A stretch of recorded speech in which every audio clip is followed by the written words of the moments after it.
రేపు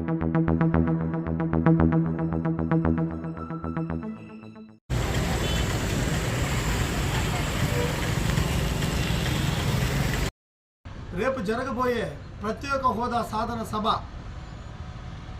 సభకి ప్రతి ఒక్కరూ పలమనేరు నియోజకవర్గం నుండి వైఎస్ఆర్ విగ్రహం దగ్గర మన పార్టీ కార్యాలయం ఆఫీసు పలమనేరు పార్టీ కార్యాలయం ఆఫీస్ దగ్గరికి అందరూ బైపాస్కి వచ్చి సుమారు 9-9:30 గంటలకంతా ఇక్కడికి వచ్చి అందరూ ఇక్కడ ఒక గెట్ టుగెదర్ లాగా ఉండి ఒక సభని నిర్వర్తించి రేపు రాబోయే కొత్తూరు డాక్టర్ జి మంజునాథ్ గారు అన్నగారు కొత్తూరు వెంకటరమణ గారికి వెల్కమ్ చెబుతూ ఆయన ఈ పలమనేరు కాన్స్టిట్యున్సీ ములబాగల్ కాన్స్టిట్యున్సీ పక్కపక్కనే ఉంది కాబట్టి ఆయన ఒక చిన్న ప్రోగ్రాము చేసుకుంటూ వెంటనే మనం ఇక్కడ నుండి తిరుపతికి పోవాల్సిన పరిస్థితి ఉంది.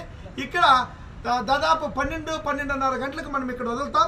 తర్వాత అక్కడికి షార్ప్గా 1-1:30కి చేరుకొని షర్మిలమ్మకి జేజేలతో ఆహ్వానం పలకాలని చెప్పి అనుకుంటున్నాం.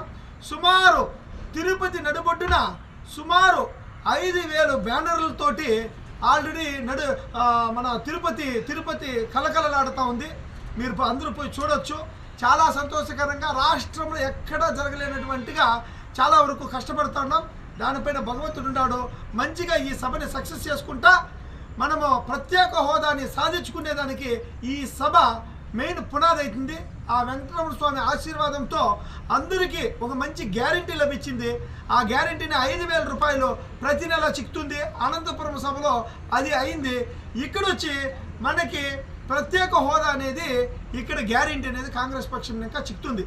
అందరూ దయచేసి పలమనేరు నియోజకవర్గంలో ఉండే ప్రతి ఒక్కరికి నా విన్నపము, వైఎస్ఆర్ జంక్షన్ మన బైపాస్లో ఉండే పార్టీ కార్యాలయం ఆఫీస్కి వచ్చి అందరూ ఇక్కడ నుండి తండోపతండాలుగా 100 బస్సులతో బయలుదేరాలని చెప్పి మనస్ఫూర్తిగా చెప్పుకుంటూ మీ బీవీఎం శివశంకర్. మార్చి 1వ తేదీ అత్యంత ప్రముఖులైనటువంటి రాష్ట్ర ఏపీసీసీ అధ్యక్షురాలైనటువంటి శ్రీమతి షర్మిలమ్మ గారు రావడం తిరుపతి సభకి, అదేవిధంగా రాజస్థాన్ ఎక్స్ డిప్యూటీ సీఎం అయినటువంటి సచిన్ పైలట్ గారు రావడం తిరుపతిలో తారక రామ స్టేడియంలో రేపు 3 గంటలకు జరగబోయేటటువంటి బహిరంగ సభకు మన పలమనేరు కాంగ్రెస్ నియోజకవర్గం నుంచి టికెట్ అభ్యర్థి ఆశావాహులైనటువంటి శంకర్ గారు అలియాస్ బీవీఎం గారు రేపు దాదాపు 100 బస్సులతో దాదాపు 5,000 మందితో 100 బస్సులతో కూడుకున్నటువంటి 5,000 మంది పలమనేరు నియోజకవర్గ కాంగ్రెస్ పార్టీ నుంచి రేపు 12 గంటలకి బైపాస్లో ఉండేటటువంటి వైఎస్ఆర్ జంక్షన్ నుంచి బయలుదేరడం జరుగుతూ ఉంది. అదేవిధంగా గత అనంతపూర్లో జరిగినటువంటి సభలో ఏఐసిసి అధ్యక్షులైనటువంటి మల్లికార్జున ఖార్గే గారు, ఏపీసీసీ అధ్యక్షురాలైనటువంటి శ్రీమతి షర్మిల మేడం గారు ప్రతి పేద కుటుంబానికి 5,000 రూపాయలు ప్రతి మహిళల అకౌంట్లో రాష్ట్ర వ్యాప్తంగా ఒక సంచలనమైనటువంటి మేనిఫెస్టోతో కూడుకున్నటువంటి రాష్ట్ర కాంగ్రెస్ పార్టీ అనంతపూర్ సభలో నిర్ణయం తీసుకోవడం ఇది చాలా సంతోషదాయకరమైనటువంటి విషయంగా మేమందరూ కూడా భావిస్తున్నాము. రాబోయే 2024లో పలమనేరు నియోజకవర్గం నుంచి టికెట్ ఆశిస్తున్న జి శంకర్ గారి నాయకత్వాన్ని మేమందరూ కూడా బలోపేతం చేస్తూ అదేవిధంగా అత్యధికమైనటువంటి మెజార్టీతో ఆయన గెలుపు సాధించుటకు మేమంతా కూడా కృషి చేస్తామనేసి ఈరోజు ఈ సభాముఖంగా తెలియజేయడం జరుగుతోంది. అదేవిధంగా మన జిల్లాలో ఎక్కడ కానీ లేకుండా మనము 5,000 మందితో ప్రత్యేకమైనటువంటి సదుపాయాలతో ప్రతి కార్యకర్తకు, ప్రతి మహిళకు, ప్రతి విద్యార్థులకు ఇక్కడ నుంచి సదుపాయాలు కల్పించి రేపు వైఎస్ఆర్ జంక్షన్ బైపాస్ నుంచి 100 బస్సులతో కూడుకున్న 5,000 మందితో బయలుదేరడం జరుగుతోంది. రేపు ఖచ్చితంగా సచిన్ పైలట్ గారు వస్తున్నారు.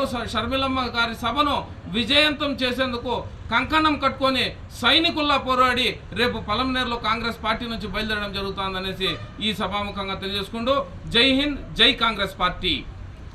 మరియు చిత్తూరు జిల్లా కిసాన్ సెల్ అధ్యక్షులుగా ఉంటూ రేపు జరగబోయే తిరుపతి సభకు సమయం లేకుండా ఈరోజు మీడియా ద్వారా మేమందరూ మీకు విన్నపం చేయడం ఏమనగా రేపు జరగబో ప్రజలందరూ కూడా అందరూ రావాలని కోరుతూ ఈ మీటింగ్కు కాంగ్రెస్ గ్యారంటీ కర్ణాటకలో 5 గ్యారెంటీలతో విజయ దుందుబి మోగించింది. అదేవిధంగా తెలంగాణలో 6 గ్యారెంటీలతో దుందుబి మోగించింది విజయ. అదేవిధంగా మన ఆంధ్రప్రదేశ్లో 7 గ్యారెంటీలతో కాంగ్రెస్ పార్టీ విజయ దుందుబి మోగించాలని ఈ యొక్క సభ ఉద్దేశం. ప్రతి ఒక్కరు కూడా మన పలమనేరు నియోజకవర్గం నుంచి సుమారు 5,000 మంది ఈ యొక్క కార్యక్రమానికి హాజరవుతున్నారు. సమయం లేనందువలన మీడియా ద్వారా అందరికీ తెలియజేస్తున్నాము. అందరూ కూడా ఈ యొక్క సభకు రావాలని మరి కోరుచున్నాను. జై కాంగ్రెస్.